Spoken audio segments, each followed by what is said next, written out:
आज हम पढ़ेंगे रियल नंबर्स, जो कि हमारे पास 2025 के न्यू करिकुलम के मुताबिक जो 9th क्लास का सिलेबस है उसका पहला चैप्टर है रियल नंबर्स। सबसे पहले हम इंट्रोडक्शन ले लेते हैं काउंटिंग सिस्टम्स के बारे में कि हमारे पास डिफरेंट जो कम्युनिटीज़ थी वो डिफरेंट सिस्टम्स को यूज़ करती थी। जैसे कि हमारे पास समीरियंस हैं, हमारे पास वो हेक्साडेसिमल सिस्टम को यूज़ करते थे जो कि बेस 60 पे डिपेंड करते थे।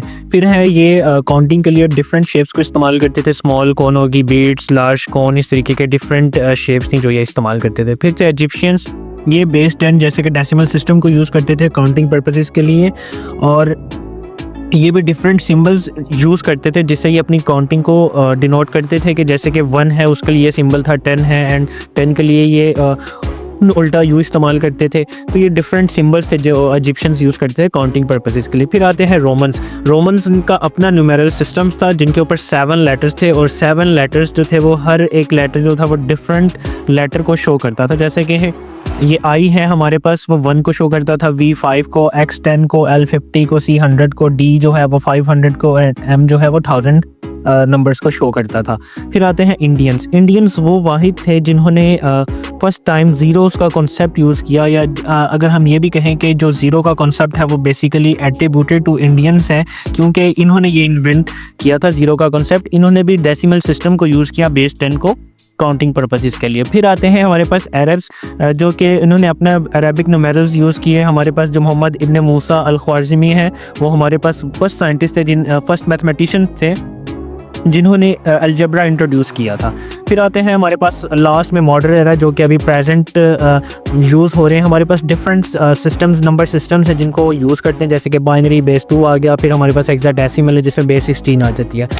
नेक्स्ट हम बात करते हैं रियल नंबर्स के बारे में। रियल नंबर्स होते क्या हैं? ऐसे नंबर्स जो कि यूनियन होते हैं रैशनल और इर्रेशनल नंबर्स। अब रैशनल और इर्रेशनल नंबर्स क्या होते हैं?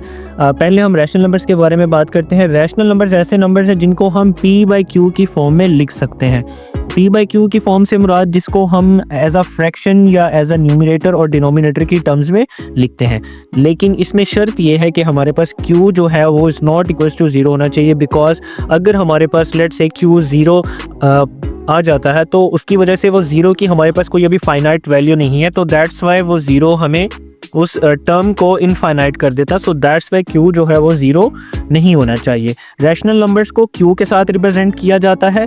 ये हमारे पास सेट बिल्डर नोटेशन है रैशनल नंबर्स की, जो कि हमें बताता है कि x such that x is equals to P/Q where PQ belongs to integers and Q is not equals to 0।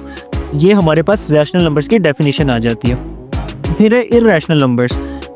Irrational numbers क्या होते हैं? ऐसे नंबर्स जिनको हम P/Q की फॉर्म में ना लिख सकें वो हमारे पास इर्रेशनल नंबर्स कहलाते हैं। इसको Q प्राइम से रिप्रेजेंट किया जाता है, इसकी भी सेम डेफिनेशन है, बट इसमें हम सिर्फ ये एक इज इक्वल्स टू को चेंज कर देते हैं, नॉट इक्वल्स टू के हमारे पास x जो है वो x not equals to P/Q के इसमें हमारे पास जो नंबर्स हैं वो P/Q की फॉर्म में नहीं होते। जैसे कि अगर हम बात करें कि हमारे पास पाई है, ई है और डिफरेंट ये वैल्यूज़ हैं जिनको हम P/Q की फॉर्म में नहीं लिख सकते, ये हमारे पास क्या कहलाते हैं? इर्रेशनल नंबर्स कहलाते हैं। ये 2 इंपॉर्टेंट MCQs हैं हमारे पास जिसमें हमें ये पता चलता है कि अगर हम रैशनल और इर्रेशनल नंबर्स का यूनियन सेट बनाते हैं तो वो हमारे पास set of all real numbers आता है, और अगर हमारे पास रैशनल और इर्रेशनल का इंटरसेक्शन लेते हैं तो हमारे पास वो नल सेट आता है। बिकॉज रैशनल नंबर्स हमारे पास सारे के सारे वो सेट्स होते हैं जिसमें हम बेसिक सारे के सारे वो एलिमेंट्स होते हैं जिसको हम P/Q की फॉर्म में लिख सकते हैं, और इर्रेशनल इसके उलट होते हैं जिनको हम P/Q की फॉर्म में लिख सकते हैं। तो दैट्स वाई इनमें कोई भी चीज़ कॉमन नहीं होती, तो इस वजह से ये नल सेट बन जाता है। फिर हैं आगे फर्दर प्रॉपर्टीज़ हैं जिसमें हम स्टडी करेंगे कि हमारे पास जो नंबर्स हैं वो उनको कैसे मज़ीद हम देख सकते हैं। जैसे कि हमारे पास ये है terminatings, non terminating, recurring, non recurring, ये रैशनल नंबर्स की में टर्म्स बहुत ज़्यादा यूज़ होती हैं। अब टर्मिनेटिंग क्या होता है? देखें, टर्मिनेटिंग हमारे पास एक ऐसा नंबर्स है जिसमें हमारे पास नंबर ऑफ़ डिजिट्स जो होते हैं वो फाइनाइट होते हैं, मतलब वो अगर हम कुछ नंबर्स को अगर डिवाइड करते हैं तो लेट्स से वो आफ्टर फ्यू डेसिमल पॉइंट्स के बाद फ्यू नंबर्स के बाद वो नंबर ख़त्म हो जाता है। तो ऐसे नंबर्स को हम टर्मिनेटिंग डेसिमल नंबर्स कहते हैं कि जो हमारे पास उनका आंसर जो होता है वो फाइनाइट होता है। अगर हम नॉन टर्मिनेटिंग की बात करें तो ये ऐसे नंबर्स हैं जो कि इनफाइनाइट नंबर होते हैं, मतलब रिपीटेडली आ रहे होते हैं कि इनको ख़त्म नहीं कर सकते, क्योंकि ये अगर हम इनका डेसिमल लगा कर भी हम इसको ख़त्म करना चाहें तो ये बार बार इनका यानी कि आंसर्स आता रहता है, तो फिर हम ऐसे नंबर्स को नॉन टर्मिनेटिंग कहते हैं। फिर आते हैं दो डिफरेंट टर्म्स हैं हमारे पास, एक आती है रिकरिंग, दूसरी आती है नॉन रिकरिंग। अब रिकरिंग और नॉन रिकरिंग में फ़र्क क्या होता है? देखें, हमारे पास रिकरिंग नॉन टर्मिनेटिंग नंबर्स ऐसे होते हैं जो कि एक ही पैटर्न बार बार रिपीटेडली आ रहा हो। जैसे कि हमारे पास अगर इसमें एग्जांपल देख लें, जी हमारे पास एक नंबर है 0.4444, मतलब ये 4 जो नंबर है अप टू इनफाइनाइट क्या आ रहा है, रिपीट हो रहा है। तो इस वजह से रिपीटिंग पैटर्न की वजह से हम इसको रिकरिंग डेसिमल कहते हैं। फिर हमारे पास आता है नॉन रिकरिंग डेसिमल। अब नॉन रिकरिंग डेसिमल क्या होता है? नॉन रिकरिंग डेसिमल से मुराद नंबर्स तो रिपीट हो रहे हैं लेकिन इसमें नंबर्स जो हैं वो रिपीटिंग पैटर्न नहीं रखते, दैट्स वाई हम इनको नॉन रिकरिंग डेसिमल नंबर्स कहते हैं। कि इसमें जैसे कि हमारे पास एग्जांपल है पाई की अगर हम बात करें तो हमारे पास इसकी वैल्यू 3.1415, मतलब इसमें हम देख सकते हैं कि हमारे पास हर एक आने वाला जो नेक्स्ट नंबर है जो पिछले से मैच नहीं कर रहा या एक पैटर्न नहीं बना रहा, तो ये नॉन रिकरिंग डेसिमल्स नंबर्स कहलाते हैं। नेक्स्ट है हमारे पास, देखें कि हम एक नॉन रिकरिंग या रिकरिंग डेसिमल नंबर को किस तरीके से रैशनल नंबर या p/q की फॉर्म में लिख सकते हैं। जैसे कि ये हमारे पास एक सवाल है, देखें ये है 0.93। अब ये जो बार है ये हमें इस चीज़ के बारे में बता रहा है कि ये नंबर जो है रिपीटेडली आ रहा है, ठीक है। सबसे पहले हम इसको लेट करेंगे, लेट करते हैं किसी भी एक वेरिएबल के, मैंने यहाँ पर x लेट किया है, x लेट किया। अब ये रिकरिंग नंबर था तो इट मीन्स कि ये बार बार रिपीटेडली हम इसको लिख सकते हैं एंड ये अब सोन चलता जाएगा। अब यहाँ पर मैं इसको 100 से मल्टीप्लाई करवाता हूँ दोनों साइड्स पर। तो जब मैंने 100 से मल्टीप्लाई करवाया ये मेरे पास x जो है 100x आ जाएगा, और जब मैंने इसको मल्टीप्लाई करवाया ये 93.9393 एंड सो ऑन ये आता जाएगा। अब हम इस 93.9393 को इस तरीके से भी लिख सकते हैं कि ये इन दोनों का कंबाइंड फंक्शन है।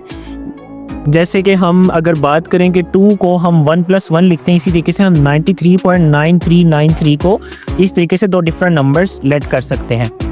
ओके, हमने कहा था कि हमारे पास जो लास्ट नंबर है, ये वाला जो नंबर है, ये हमारा x के बराबर है। तो x के बराबर है तो क्या मैं इसकी जगह अगर x सब्स्टिट्यूट करता हूं तो ये मेरे पास न्यू जो इक्वेशन बनती है वो 100x = 93 + x आती है। अब अगर ये x इधर पॉजिटिव है, इधर आकर ये नेगेटिव हो जाएगा। अगर मैं इन दोनों को माइनस करूं मेरे पास 99 आता है और साइड पर 93। अब ये मेरे पास है 99x = 93, मुझे x की वैल्यू चाहिए थी तो 99 इधर मल्टीप्लाई और उधर जाकर डिवाइड हो जाएगा। तो अब हम देख सकते हैं कि जो मेरे पास गिवन नंबर है वो मेरे पास p/q की फॉर्म में आ चुका है, तो जो कि क्या है, रैशनल नंबर है। ओके, अब सवाल यहाँ पर यह है कि मैंने इधर 93 को 100 से ही क्यों मल्टीप्लाई करवाया। अगर मैं इसका ये डेसिमल पॉइंट रिमूव करता हूँ तो वो मेरे पास डेसिमल पॉइंट रिमूव करने की वजह से यहाँ पर मेरे पास आएगा 93/100, विच मीन्स दैट कि मैं 100 से इनको क्या कर सकता हूँ, मल्टीप्लाई कर सकता हूँ।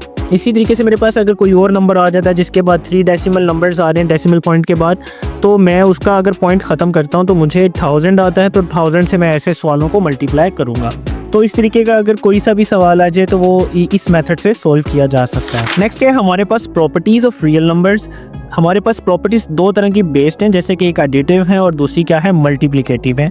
पहले मैं आपको एडिशन के लिहाज से बता देता हूँ। मेरे पास ये 5 प्रॉपर्टीज़ हैं, closure, commutative, associative, identity, inverse. इस प्रॉपर्टीज़ को हम एडिशन के लिहाज से भी पढ़ेंगे और इस प्रॉपर्टीज़ को हम मल्टीप्लिकेशन के लिहाज से भी पढ़ेंगे। पहले है हमारे पास closure property. Let's say a और b हमारे पास दो डिफरेंट रियल नंबर्स हैं। अगर मैं इनको ऐड करता हूं तो मेरे पास जो जवाब आता है वो भी रियल नंबर आता है, तो इट मीन्स कि वो क्लोजर प्रॉपर्टी होल्ड करता है। नेक्स्ट आती है मेरे पास कम्यूटेटिव प्रॉपर्टी। कम्यूटेटिव प्रॉपर्टी में हमारे पास a और b को अगर मैं ऐड करता हूँ, चाहे वो b + a हो, दोनों का जवाब सेम आएगा। अगर इस तरीके से एग्जाम्पल देखें, 6 + 3 और 3 + 6 दोनों तरफ से जवाब 9 ही आता है। तो अगर ये दोनों बराबर आते हैं तो हम कहते हैं कि ये नंबर्स कम्यूटेटिव प्रॉपर्टी होल्ड करते हैं, या इस तरह की प्रॉपर्टीज कम्यूटेटिव कहलाती हैं। फिर आते हैं एसोसिएटिव। एसोसिएटिव मेनली जो है वो शिफ्टिंग ऑफ ब्रैकेट्स होती हैं कि a प्लस बी के अंदर जो भी नंबर्स हैं, ये जो a प्लस बी हैं, अगर पहले इन्हें ऐड कर लें फिर c को ऐड कर लें, या b प्लस c पहले ऐड कर लें फिर बाद में a ऐड कर लें, तो हमारे पास जो जवाब आएगा वो तीनों का सेम आएगा। अगर तीनों का सेम आता है तो हम कहते हैं कि ये नंबर्स एसोसिएटिव प्रॉपर्टी रखते हैं। फिर आता है आइडेंटिटी। अब आइडेंटिटी क्या होता है, देखें, आइडेंटिटी हमारे पास एक ऐसा नंबर होता है जिसको अगर हम किसी भी नंबर में ऐड करें तो वो उस नंबर की आइडेंटिटी को ख़राब नहीं करता। इट मीन्स कि वो उसकी शनाख्त को ख़राब नहीं करता। लेट्स से जैसे कि ए में अगर मैं ज़ीरो ऐड करता हूँ तो ज़ीरो किसी ए में ऐड कर दूँ, बात एक ही है, तो दोनों का जवाब ए ही आएगा। मतलब ज़ीरो के ऐड होने की वजह से कभी भी नंबर चेंज नहीं होता। तो ऐसा नंबर जो किसी को चेंज ना करे उसको आइडेंटिटी कहते हैं, जो कि हमारे पास विद रिस्पेक्ट टू एडिशन है। फिर आता है इन्वर्स। इन्वर्स हमारे पास एक ऐसा नंबर होता है जिसको अगर हम उस नंबर में ऐड करें तो वो उसको बिल्कुल ही ज़ीरो कर देता है। जैसे कि अगर मेरे पास ये b एक नंबर है तो b का इन्वर्स नेगेटिव होगा। अब नेगेटिव जैसे ही मैं उसमें ऐड करूंगा तो वो दोनों क्या हो जाएंगे, एक दूसरे के इफेक्ट को कैंसिल करके आंसर ज़ीरो रिटर्न करेंगे। तो ये हमारे पास एक ऐसा नंबर होता है जिसको ऐड करने से वो उस टोटली ही क्या हो जाए, ज़ीरो हो जाए, तो उसको इन्वर्स कहते हैं। जैसे कि मेरे पास एग्जांपल है 3 के अंदर मैं अगर -3 ऐड करूंगा तो वो उसके इफेक्ट को ज़ीरो कर देगा। इट मीन्स कि ये हमारे पास इन्वर्स है। फिर आती है, यही प्रॉपर्टीज़ है लेकिन अब हम इसको मल्टीप्लिकेशन के लिहाज से देखते हैं। सबसे पहले ये दो डिफरेंट नंबर्स हैं, वो भी रियल नंबर से बिलोंग करते हैं, अगर उनको मल्टीप्लाई करूँगा वो भी रियल नंबर है। फिर है ए बी कॉम्यूटेटिव। अगर ए और बी को मैं मल्टीप्लाई करता हूँ तो बी और ए को मल्टीप्लाई कर लूँ तो मेरे पास जवाब एक ही आएगा। जैसे मैं 1 मल्टीप्लाई बाय 7 कर लूँ या 7 मल्टीप्लाई बाय 1 कर लूँ तो जवाब सेम आएगा। फिर है एसोसिएटिव। सेम प्रॉपर्टीज़ हैं बट यहाँ पर प्लस की जगह हमारे पास मल्टीप्लिकेशन आ जाएगी। तो अगर बी सी पहले मल्टीप्लाई कर लें या ए बी मल्टीप्लाई कर लें फिर सी से ए कर लें तो जवाब दोनों का सेम आएगा। फिर आता है आइडेंटिटी। यहाँ पर एडिशन के लिहाज से आइडेंटिटी चेंज है। मल्टीप्लिकेटिव आइडेंटिटी क्या होती है, ये एक ऐसा नंबर होता है जिसको अगर मैं किसी भी नंबर से मल्टीप्लाई करता हूँ तो वो मुझे सेम वही नंबर रिटर्न करता है। जैसे कि मेरे पास एक नंबर है a, अगर मैं उसको मल्टीप्लाई करता हूँ 1 से तो मेरे पास वो सेम नंबर a ही आ रहा है। तो ऐसा नंबर जो कि मुझे किसी भी नंबर से मल्टीप्लाई करने के बाद उसकी आइडेंटिटी को ख़राब नहीं करता, वो नंबर मल्टीप्लिकेटिव आइडेंटिटी कहलाता है। फिर आता है सिंपल वर्ड्स में इन्वर्स आता है। इन्वर्स क्या होता है, इन्वर्स हमारे पास एक ऐसा नंबर होता है जैसे कि हमने एडिशन में देखा कि जो एडिटिव इन्वर्स होता है उसमें किसी भी नंबर का जो इन्वर्स है वो बेसिकली वही नंबर नेगेटिव साइन के साथ लिखा जाता है।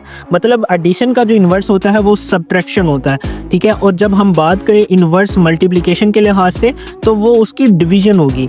या मैं यूँ भी कह सकता हूँ, अगर a एक नंबर है तो उसका इन्वर्स a की पावर -1 होगी, और अगर मैं इन दोनों को मल्टीप्लाई करूंगा तो मेरे पास जो आंसर आएगा 1 आएगा। तो ऐसा नंबर जिसको, या यू सिंपल वर्ड्स में ये कह सकते हैं कि किसी भी नंबर का इन्वर्स एक ऐसा नंबर होता है जिसको उससे मल्टीप्लाई करें तो वो 1 रिटर्न करे, तो वो हमारे पास मल्टीप्लिकेटिव इन्वर्स कहलाता है, ठीक है। ये हम देख भी सकते हैं कि हमने पढ़ा हुआ है कि जैसे कि अगर बेसिस सेम है तो पावर ऐड हो जाएंगी, तो ये दोनों ऐड होकर 1 + 1 0 होगा। तो किसी भी कांस्टेंट की पावर अगर 0 है तो 1 आंसर रिटर्न करती है।